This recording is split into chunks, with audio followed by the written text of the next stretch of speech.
warahmatullahi wabarakatuh. Halo teman-teman semua, perkenalkan nama aku Rafika Alia dengan NIM 2414010156. Nah, apa kabar semuanya? Semoga kita semua dalam keadaan sehat dan penuh semangat ya. Di video kali ini, aku ingin membawa teman-teman semua berkeliling sebentar nih mengenal salah satu mata kuliah yang sering dianggap menantang, membingungkan, bahkan kadang sering membuat kening kita berkerut. Kira-kira mata kuliah apa ya? Ya, bener banget, itu adalah mata kuliah usul fikih. Nah, pada video ini aku bakal cerita tentang 3 hal penting nih. Yang pertama ada, kenapa sih usul fikih itu super penting buat mahasiswa PAI? Dan yang kedua, apa saja ruang lingkup yang dipelajari dalam usul fikih? Dan yang ketiga itu ada materi yang paling berkesan buat aku, sampai-sampai bikin aku mikir kayak, wah ternyata hukum Islam itu penting dan keren banget ya.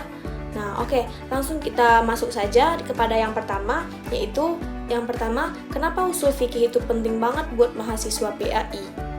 Nah, kalau diibaratkan, fikih itu kayak hasil akhir ataupun keputusan hukum. Nah, usul fikih itu mesin canggih di belakang layar yang menentukan gimana suatu hukum itu bisa muncul. Nah, kalau kita cuma pelajar fikih tanpa usul fikih, itu kayak hasil jawaban tanpa ngerti rumusnya gitu.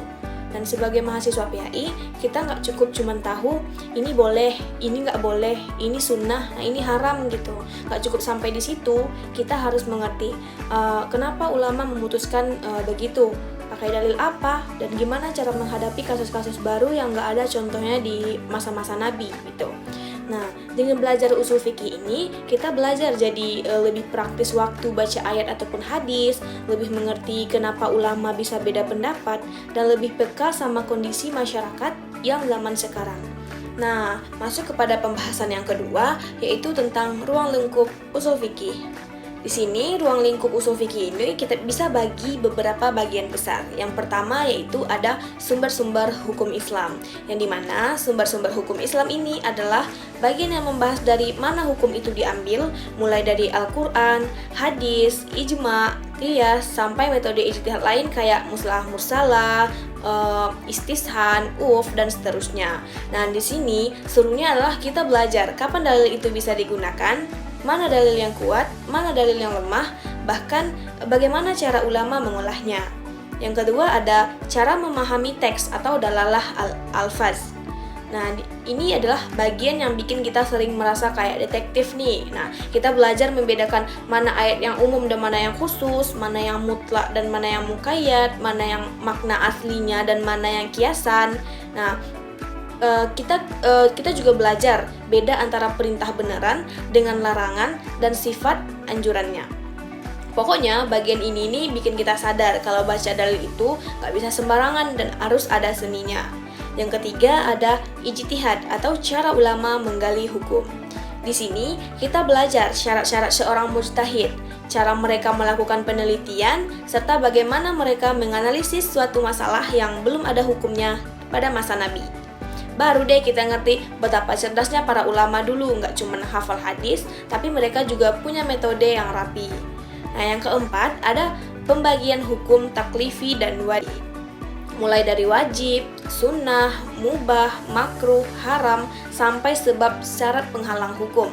Nah, bagian ini nih bikin kita sadar bahwa hukum Islam itu tersusun dan logis banget, nggak asal-asalan. Nah, semua ruang lingkup ini membuat kita paham bahwa hukum Islam itu punya sistem, punya logika, dan bahkan bisa diterapkan sepanjang zaman. Nah, pada materi yang ketiga ini, bagian favorit aku nih kalau ada satu materi yang bikin aku kayak berpikir, wow, Islam itu manusiawi banget ya gitu. Jawabannya adalah maslahah mursalah. Yang dimana masalah mursalah ini adalah penetapan hukum berdasarkan kemaslahatan yang nyata dan jelas bagi umat, meskipun tidak ada dalil khusus yang mengatur hal itu.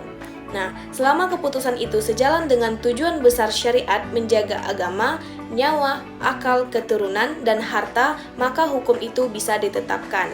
Yang bikin aku kagum adalah Islam ternyata nggak kaku gitu. Islam itu fleksibel, peduli manusia, dan selalu mempertimbangkan realitas. Masalah-masalah baru yang tidak ada di masa Nabi bisa dihadapi dengan pendekatan masalah, dan itu membuat hukum Islam tetap relevan di zaman modern sekarang. Yang keempat ada contoh-contoh masalah mursalah, yaitu biar lebih jelas aku kasih beberapa contoh nyata nih dengan yang sering-sering kita dengar. Kayak yang pertama yaitu pengumpulan mushaf Al-Quran menjadi satu buku. Ini dilakukan demi menjaga Al-Quran setelah banyak para sahabat penghafal yang syahid. Yang kedua ada sistem hisbah dan pengawasan pasar. Tujuannya untuk mencegah penipuan dan melindungi konsumen.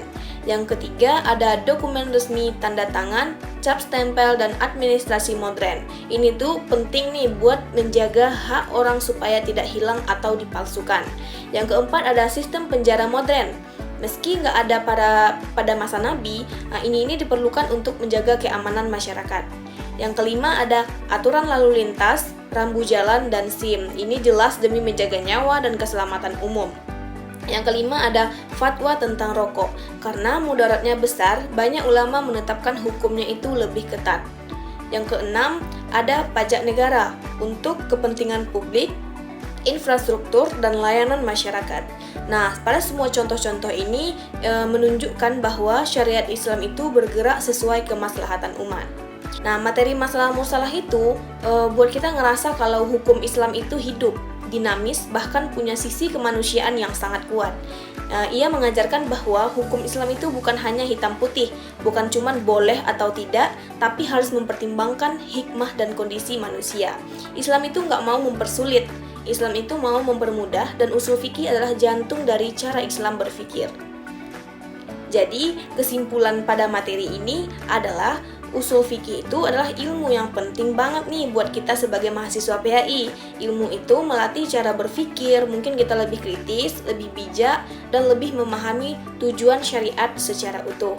Dan melalui masalah mursalah, kita hidup dilihat bahwa Islam hadir sebagai rahmat bagi semua manusia, kapanpun dan dimanapun itu.